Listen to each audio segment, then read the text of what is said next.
The weight of the badge part I, the stop it was a hot afternoon in southern Georgia, and the air shimmered with the weight of the summer sun. Officer Randall Pierce, 42, white, veteran of the force for 18 years, sat in his patrol car, watching traffic roll through the sleepy town of Jasper. He was known around the department as by the book never took shortcuts, never cracked jokes, and, some whispered, never cracked a smile at 3:47 p.m. A black pickup with tinted windows rolled slowly past. No plates on the front. Pierce narrowed his eyes. Illegal tint. No front tag. Probable cause, he muttered. He flicked on the lights. Inside, the pickup was Harold Green, 66, black, wearing a faded Marine Corps cap and sunglasses. He was just coming back from the VIA hospital, still wearing his discharge bracelet from an outpatient checkup. He didn't notice the lights until the siren chirped. He sighed and pulled over. Afternoon. Sir, Pierce said, hand resting lightly on his holstered gun. License, registration, and proof of insurance. Green looked at him, confused. What's this about? Officer tints too dark. No front plate. Standard check. Green nodded slowly, then reached deliberately for the glove box. Hands where I can see them. Pierce barked, suddenly tense. Step out of the vehicle.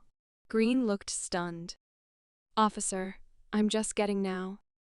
Harold stepped out, his old knees stiff. Pierce quickly cuffed him. You failed to comply. I'll sort it out at the station. A few pedestrians nearby slowed, watching. A woman pulled out her phone. Sir, Green said quietly, not resisting. I served this country 22 years. Afghanistan, Iraq, Somalia before that. I buried brothers whiter than you. Don't I deserve some dignity? Pierce didn't answer.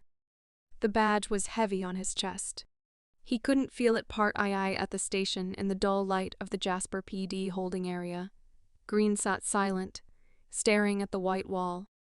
A young black officer named Martinez approached Pierce at the desk. You ran the guy's info. Pierce nodded. No warrants.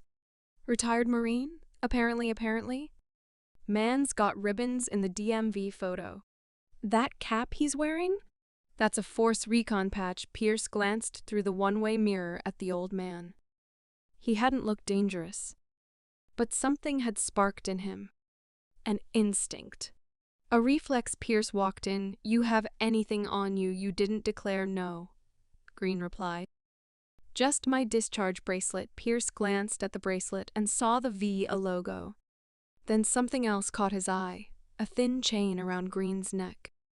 A silver badge, military style, tucked under his shirt. He reached for it, gently this time. May I? Green nodded. Pierce pulled out the badge. It was worn and etched with the Marine Corps emblem, a name, a serial number, and a set of silver stars indicating valor. On the back, a quote, so that others may live free. Pierce stared at it. Then something broken. He sat down. Silent for a moment. My dad served in he said quietly. He told me once that the bravest man he ever met was a black corpsman who dragged 6 wounded off the field under fire. Green nodded. I wasn't a corpsman. I shot people. And I saved some too. Doesn't matter. They all look the same in the dirt. Pierce cleared his throat. I was wrong to cuff you. Green looked at him for a long time. Yeah, but I know fear when I see it. I've seen it in younger men. You're not a bad man, officer. Just a scared one. That stungoy part. A different kind of march. A week later, Pierce knocked on a door in a quiet neighborhood. Harold opened it. Surprised, officer, I'm not on duty. Just Randall today. He held out a paper. It was an invitation to the Jasper 4th of July parade. The town had decided to honor local veterans with a new float. Pierce had nominated Green to lead it. Green hesitated. Why me? Because I'm trying to learn what it means to carry a badge the right way. And I figured the best teacher is someone who carried one into hell and came back. Green chuckled. You still gonna write me up for the tint? Pierce smiled genuinely this time. Let's call it a warning epilogue. A shared salute on the 4th. The float rolled down Main Street. A banner reading to those who served and still serve Green stood in his uniform. Medals glinting, cap low. Beside him, Officer Randall Pierce, in full blues, saluted as the crowd cheered. A child ran up and shouted, "Thank you." Green looked down and smiled. "Thank you for seeing me," he whispered. Pierce didn't hear the words, but somehow he felt them.